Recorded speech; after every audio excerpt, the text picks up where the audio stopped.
What's going on, everybody? Welcome to the Scene Snobs review, Mulan.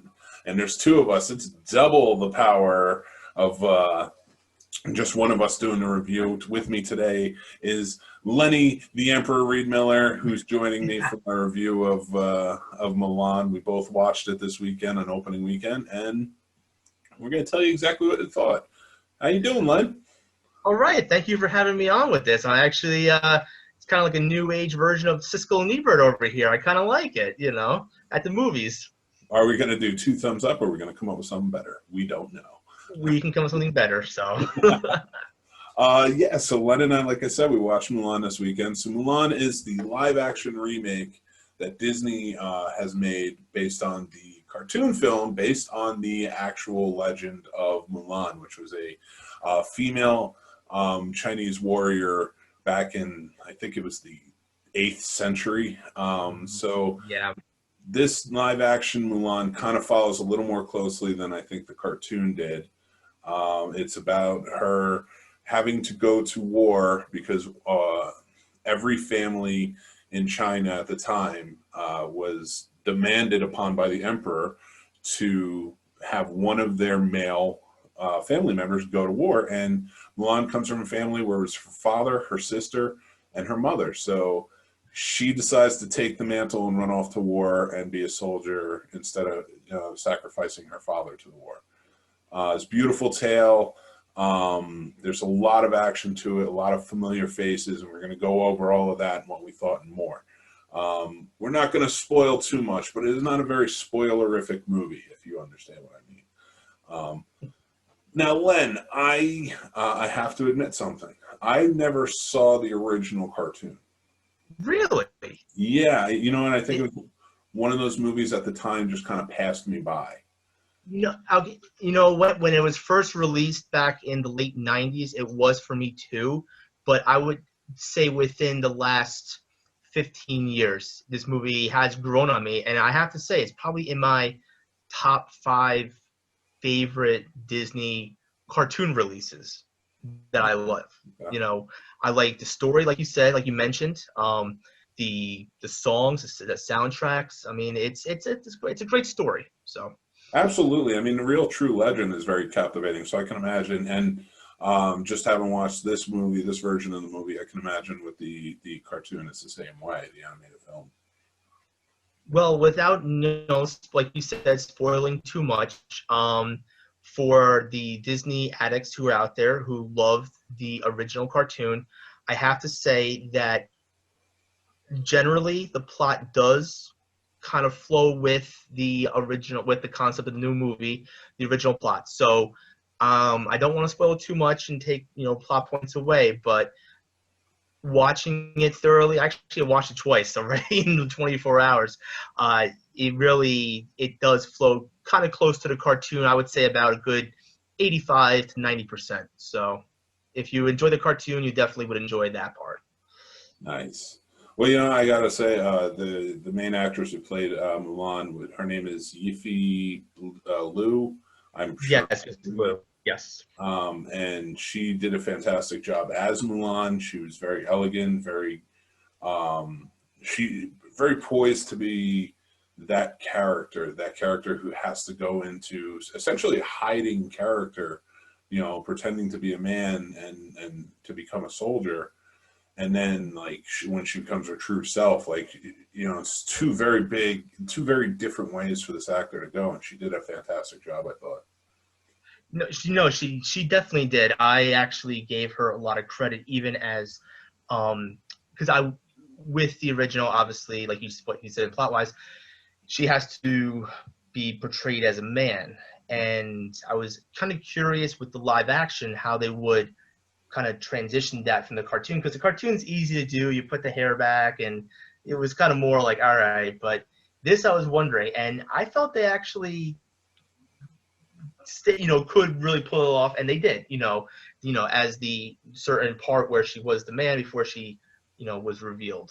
So Yeah, and I like the because I know there was like a magical element to the cartoon, especially with the dragon played by Eddie Murphy, yeah, yeah, Mushu. Mushu.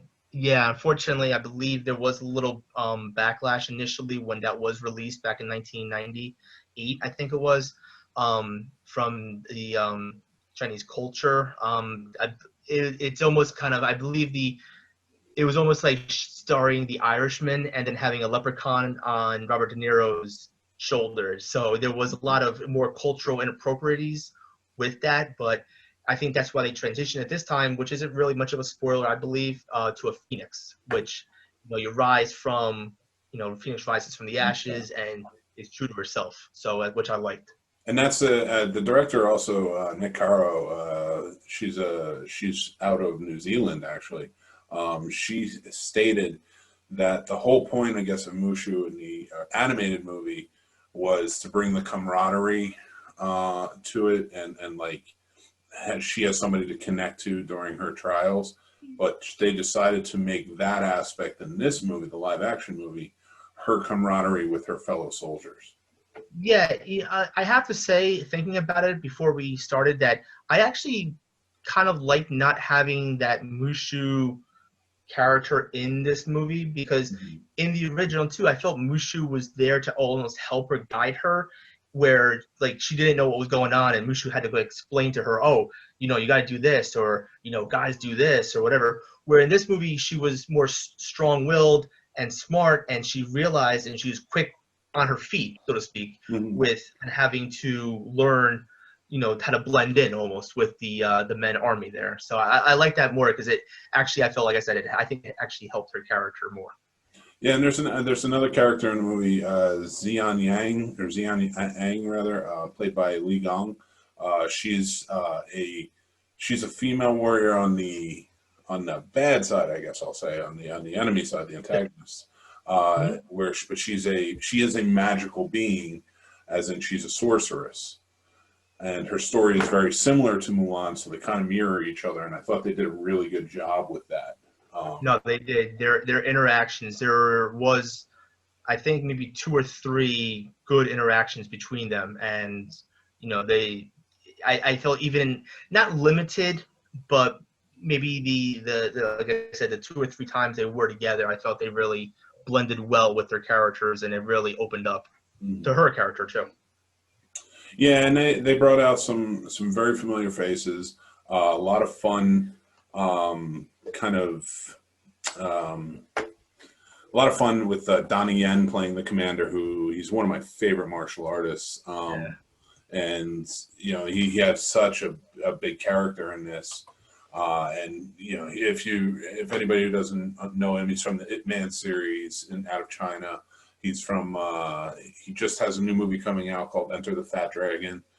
He's very funny in that. He's a great martial artist, but he was also in Rogue One, Star Wars Rogue One. Yes. So he's a part of the Disney family now. We also had Jet Li as the Emperor. And Jason Scott Lee came out and played Bori Khan, which I thought was That really cool. that was great, I have to say, because I read previously that Jason Scott Lee was going to be in the role. I Before I walked into it, I kind of forgot who was like what characters they were playing, so I had to do that double take when I saw him, because I was like, wait, is that Jason Scott Lee? And I'll admit, I quickly looked it up on Wikipedia and I see the cast list, and sure enough, that was him. And it was funny because I'm so used to him from 1998 Universal Soldier with Kurt Russell, and the young, up and coming actor with the bald head, and now he's, just I'm, older than myself, and it's like age, but I'm so used to that, younger actor for himself. So I had to do a double take, but he definitely, at least he's aged well, so it was nice. So I will have to correct you there, just so our fellow geeks who are watching don't get mad. It was Soldier, not Universal Soldier. oh yeah, I'm sorry. Yes, you're I know correct. I know you did that. I know. I fall on the store for that one completely. Yes, Soldier. Yes. Oh, please forgive me. But I will That's say not good. he was also in the Dragon, the Bruce Lee story, which was a great version too. But yeah, I mean, I loved all the actors, and everybody did such a Yeah. fantastic job. And there's a blink and you'll miss it cameo that everybody should look for. She was the voice of the original Mulan in the animated series, Ming Na Wen. She's in the movie, and it's a very touching moment in the movie. Yes. So Yeah, I I know what you're talking about. I know, again, I'm not gonna say, but yes, it was good to see that little cameo. You know, it was nice. So yeah, that was very cool, and so yeah, so like I will say that I walked away from this movie. I'm definitely going to watch it again. I liked it a lot. Yeah. It looked fantastic. The sound was fantastic. The acting was fantastic. All around, it had an epic feel to it. I just, like I said, I didn't see the animated version, so I have nothing to compare it to. But I do know the original folklore story. So it was very cool to see for me. This version of it, and I thought even with the magical elements and everything else, I walked away enjoying it, and I know I'll definitely watch it again. I have to say though, the only thing that which is well known, is the music. There's no musical numbers or anything with that. And in the original cartoon, there are quite a number of songs, quick like spots with those songs up until the soldiers arrive to the village, and then after that part of the village that they find destroyed, there is no music for the rest of the movie. This movie doesn't have any musical numbers or anything with that, which I get because they didn't want to make it hokey. I guess they kind of wanted to stick with the the force of the actors with her, especially with Miss Lee, moving forward and trying to be strong. At least they did Reflection and a couple other songs with the score. So so if you're a real fan of the movie, the cartoon, you'll pick up on it as they progress throughout the movie with it. So I did enjoy it. And actually, Christina Aguilera did come back for a newer version of Reflection at the end credits of the movie. So something to listen to. It does justice. It's still great. She can still, you know, after what 20 something years later, she can definitely still belt it out there, and she does a fantastic job in my opinion. But like you said too, Mike, I like the visuals. It was very visual. I felt like the beginning sequence with the initial attack, much like the cartoon, is almost like a crouching tiger, hidden dragon. I felt with the numbers, like the soldiers running up, and I kind of like that. It was like I haven't seen that in a motion picture in a while, and it kind of took me back to like Ang Lee's Crouching Tiger here with that, and I kind of thoroughly enjoyed it. But even like the colors, just very visually like colorful and stunning, and like you said, it was really great. I watched it twice already in less than 24 hours, and if people were, in my opinion, debating about spending the money for it right now, I would say definitely spend the $30. But if you wish to also wait, then you're in for a great movie come December. So It's funny that you mentioned that because yeah, I did want to say that for me, there was a lot of backlash to this, and I understand what Disney was trying to do with everything going on with COVID and staying out of theaters. And Christopher Nolan was with Tenet was very much advocating for it needs to be released in theaters because it was shot in theaters. And I know Disney wanted this to be released in theaters, but they were going to lose a bunch of money with the theaters being closed. So I get with the brand new Disney Plus platform, their success with Hamilton and everything else. It was a way to go about it. And there's a lot of new movies coming out that are straight to virtual anyway. So I definitely understand why they did what they did. As much as I like this movie, and I think that a lot of people will really like this movie, I still feel like $30 is too high. I would have preferred maybe a tiered way of going about it. Like, okay, for the first week it's $30, and then maybe after that until December it goes down to 20, okay. which is like Yeah.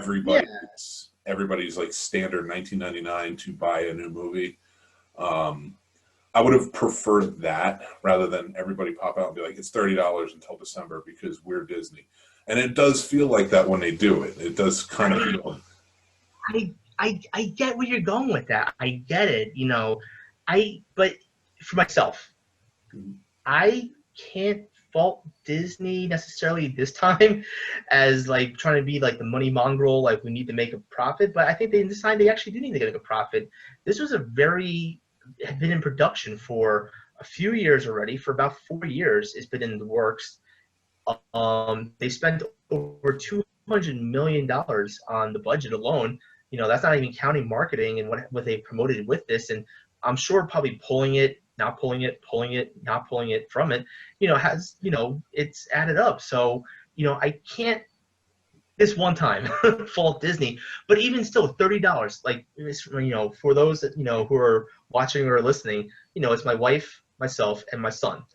So going to the movies anyway, I probably would have spent $30 on a ticket to go see it, but now I can watch it.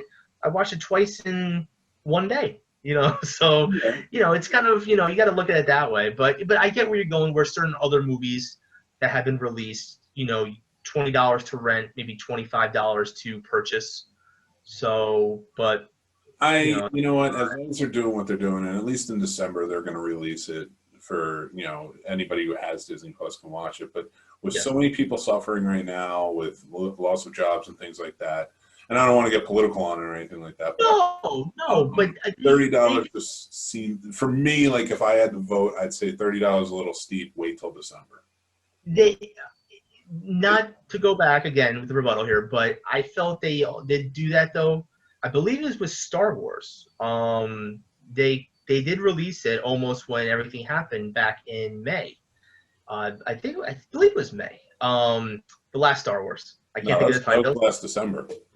No, December. Okay, so it's December, but still, but they I think they already have done that where they, I don't want to say be generous, but being like, okay, here's the new Star Wars movie, sooner than expected, and even Hamilton, they could have charged something, you know what I mean? But I don't want to say this is going to be like every single new release now, but I feel like a big budget release. Unfortunately, I'm hoping, of course, everything gets situated with COVID, it gets whatever, and we can move kind of back to our normalcy. But in the meantime, I think a big budget, they have to kind of, I don't say recoup their losses, but they got to at least make some monetary gain for it, so it's not a complete loss. But for me, and this is kind of turning into a little bit of a podcast, which I understand, and I kind of do. It is important to kind of say though, if this was about recouping the budget for it, they would have released it on all platforms. They didn't. They released it with the so now if people want to see it, they have to sign up for Disney. Yes. And they have to pay the $30 to get it. So like really it's for marks. Like, and I'm not putting down anybody who loves Disney. I know you're a huge fan of Disney. Oh, I got my Donald Duck shirt on today, so I'm good. So you are literally the biggest Disney mark I know. And again, that's not a bad thing. That's no, it's not. No, it's not. I mean, trust me, I'm not Disney Plus standing. When it comes to theme parks and stuff like that, this is complete, like you said, separate podcast thing I can get into. I have my strong feelings about it, but here or there as a consumer. But I felt in this case, at least it's for one time, it's justified. Now, if Disney starts releasing every single big budget movie with a cost, then, my opinion might change on the matter. But as of right now, for this one time, given, yes, it is $5 to $10 more than you would if you owned it, but technically you do own it, but you just got to make sure you have Disney Plus. So. Yeah, I think that's the big thing is I think that's the big thing that bothers me the most about it. Again, I think like $10 cheaper, I think I probably wouldn't have as much of an issue with it. It's just that there are certain stipulations you have to get it. They didn't release it on all platforms, which if it was about recouping, they would have done it. They had released it everywhere all at once. But Disney is very on its own, like we're gonna do our own thing. Which again, I listen. It's not a matter of I'm angry about it or upset about it in any way. It's a great movie. It's worth going to see. If you feel like spending the $30, go for it. If not, I feel like you can wait till December though. And yeah, if they're gonna do this, hopefully they only do it with the bigger stuff. Yeah, I know the CEO. Forgive me for his name. I was reading an article. He is looking forward to moving forward, making this kind of not a regular but for the production value movies that they're going to be releasing. So, hopefully, like you said too, maybe like a tier system might be beneficial too. I mean, who knows? I mean, they always have ways to work out the kinks. The numbers, I don't even know. It's opening weekend, so I don't know how the numbers are going to look. I mean, they might revisit their game plan. Who knows? But I think though that if, like you just said though, if you're a fan of the original cartoon or you love Disney movies, personally, I would say you can rent the movie. Now, for the kids, if you're kind of maybe hesitant because it does have a PG-13 rating, there are a few moments where there is more of the battle scenes are a little more, not hard. I mean, it's not like it's like a rated R with blood and guts or anything along those lines, but there are points where a flaming rock will fall into a full thing of soldiers and you see them go flying. Yeah. A lot of sword fighting, which is very, I felt actually even PG. I mean, there's really nothing wrong. There was a spot though where the witch, as she's called, does get a little cut, and you do see some drips of blood. But again, if age appropriate, if you find that's okay, then I think it's very tame PG-13 rating. So definitely move forward with the purchase rental there. I would agree with you. My 8-year-old watched it with us. He loved the movie. He wanted to watch it again the very next day. He was all about it. So I definitely agree. Like kids around there, that age, maybe even a little younger, I think it's okay with. I think it's a great story to tell. I think it's my son's 6 and he watched it and he really had no qualms with it. He was upset that, like I said, certain characters weren't there from the cartoon, but he was okay with it though. But that's our review, and I say that it's probably worth the wait until December to watch it without the $30. But Len, of course, is saying that it's all for it. Neither are wrong. I think it's up to you. Please go out there and do what you got to do. And nothing is wrong. It's entertainment. So if you want to be entertained, you want to spend the money, go for it. I don't think there's anything wrong with that. There's 2 hours to get away, from everything. Yeah, absolutely. So this is Len and Mick. We are here together. We're doing a double review of Mulan. Thanks for joining us. It's just a short little thing we wanted to get done for the movie. Join us next time when one of us are doing the Scene Snobs reviews, and we'll review a new movie, hopefully coming out soon. We're not sure what yet because you never. All my choices are getting pushed back here, so I might be a little while till you see me again on here. So yeah, I know it's pretty crazy for me too. I'm trying to figure out what to do. But I did just do Bill and Ted Face the Music, so go check out that review. That was a lot of fun to watch.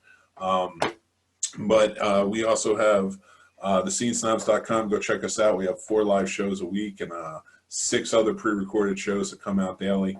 And please subscribe to the channel as you're watching this. We really appreciate it. Helps us go a long way. Hit the notifications button to know when we are live and when we have a new video come out. So check us out on Behind the Box podcast every Wednesday at 7:30 p.m. That's our Cult Classic show. We're talking indie horror this week with a very special guest. So until next time, thank you, everybody. Thanks, everybody.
Welcome back, Uncle Living Dead. Welcome back, Video Creeps. What up, guys? What up? Welcome to my channel, Video Creep. Make sure you hit subscribe.